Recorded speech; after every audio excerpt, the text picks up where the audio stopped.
Kogan, Man Cave Classroom at 810. We're looking to analyze some documents.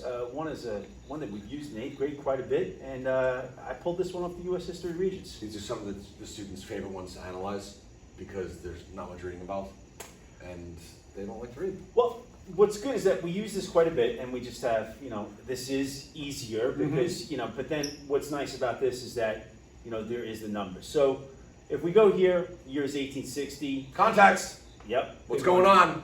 Civil War, and we have North and South, so this is Civil War. And what The South is beginning to secede. Lincoln may or may not have been elected by this point.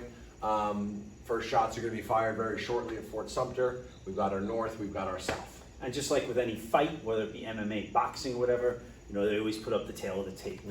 How much does the height, the weight, the reach, all of those statistics matter in a fight? It's just similar with these things. And why? I'm sure you can't go anywhere or listen to any sports radio today without hearing sports gambling.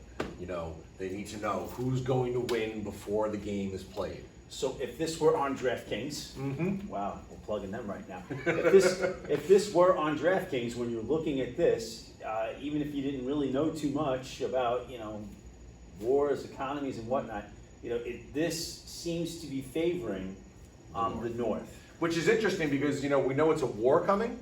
So what is farm acreage, railroad, manufacturing, money? Like, those aren't weapons of war, are they? They're going to turn out to be. Right. So when we're looking at it, of course, you look here at the North, where are their advantages?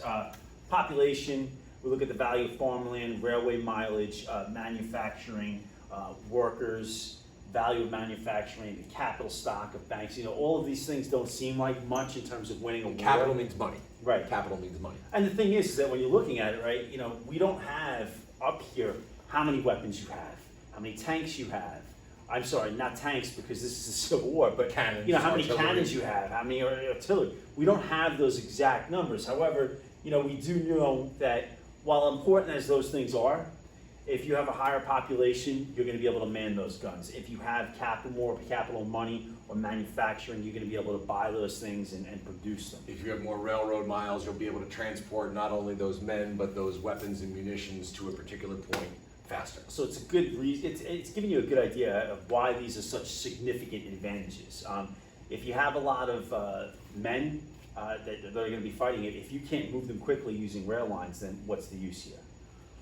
Because in reality, they had better generals. The Yep. South had better generals. They had better soldiers who were more accurate with a musket, who were going out for shooting their food, as opposed to like you live in New York City, you go to the butcher.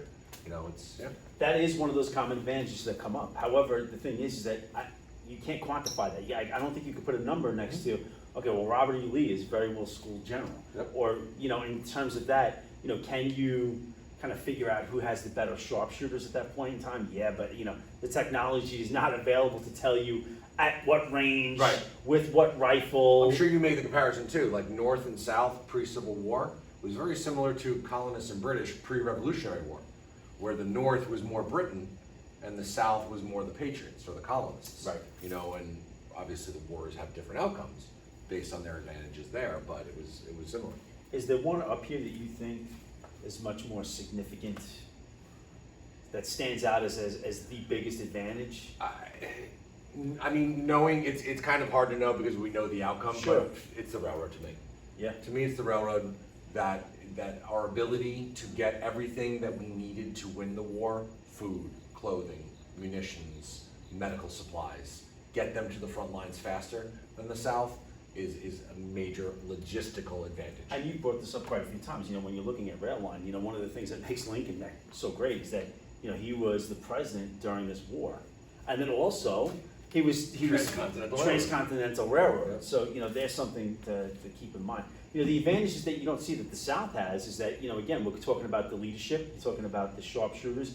This war was also being fought in the South. That's another advantage you have here. Home court advantage. Home field advantage. However, it's not enough to, overcome Yeah. all these advantages that the North has. In terms of the numbers, which is cool because I know we use this quite often. It was nice to see this on the Regents for us to pull out. Yep. When it comes to, in terms of the numbers, 105 million acres, 65%, in terms of that value of manufactured goods. even when you're going back to, your seventh grade curriculum, and you look at, Jefferson thought the future of America was farming, and Hamilton was more industrious. Mhm. It looks like here, Hamilton was right. Yeah. So, something interesting that I pulled off, when I pulled this off of the Regents, and here we have just two common ones that go along with this time period. Here's a question that winds up coming up with that we can kind of, see where they were going with this. Which generalization is supported by the information on the chart? So, let's go here before we even look at the answers or choices. What generalization can we make from this? More. Yeah, The North had more. yeah, But the generalization is not talking about more military Right. advantages. This is more like economic, transportational, populational. I don't even know if those are words. here we go, resources, Yeah. when you're looking at it. They had more than the South. Is there anything that's missing from this that you think could be on there? I know we've looked at this quite a bit.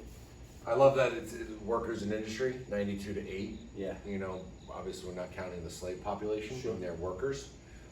But yeah, no, I think this is, I mean, just another thing. maybe if you would, the one I would add, miles of telegraph. Oh, there you go.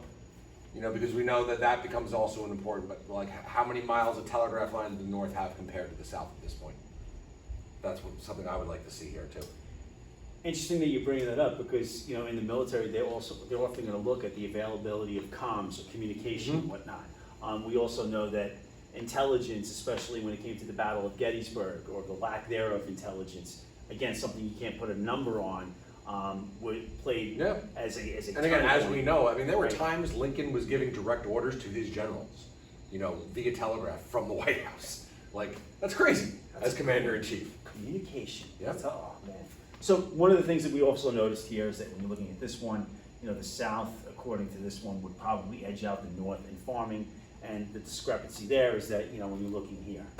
Yeah, we were saying maybe it has to do with this, they're accounting this farmland as land dedicated to food growth Cash crops. as yeah. opposed to cotton or tobacco. Don't think it makes much of a difference. Doesn't. Though. It does It not doesn't. make much of a difference. Because we're looking for more. I think that's what we're looking for in our answer here, is the North having more than the South in something. So let's see what they ask you. The South exported more manufactured goods than the North. No. I don't see that anywhere. No. Nothing about imports, exports. No. The North would have more difficulty supplying an army than the South. Well, we beat that horse. to Well, death. there's the word more. More. So that might be, but it's being used as a negative. Yeah. Being used as a negative. And the thing is that the North clearly is not going to have difficulty because of, Transportation, trains, manufacturing, goods. population. The North had a greater economic strength than the South. Ding, ding, ding, ding. Yeah, because if you're looking at economics, value, sure. Factories. So if I'm taking the test right now, I'm not circling that answer yet. Yeah, because we have one more. We have one more. But wait, there's more. The South would be better able to transport an army than the North. And if we go back, clearly not. No. Having, And most of the war was fought in the South. significantly less. So we're gonna have to go with 3. Yeah. Again, just to see what test makers do with documents and questions. Anything else we want to add No, to it's this? a simple testing strategy there. Man, the communication comms, that was a good one. I didn't think of that. All right, great, thanks for watching.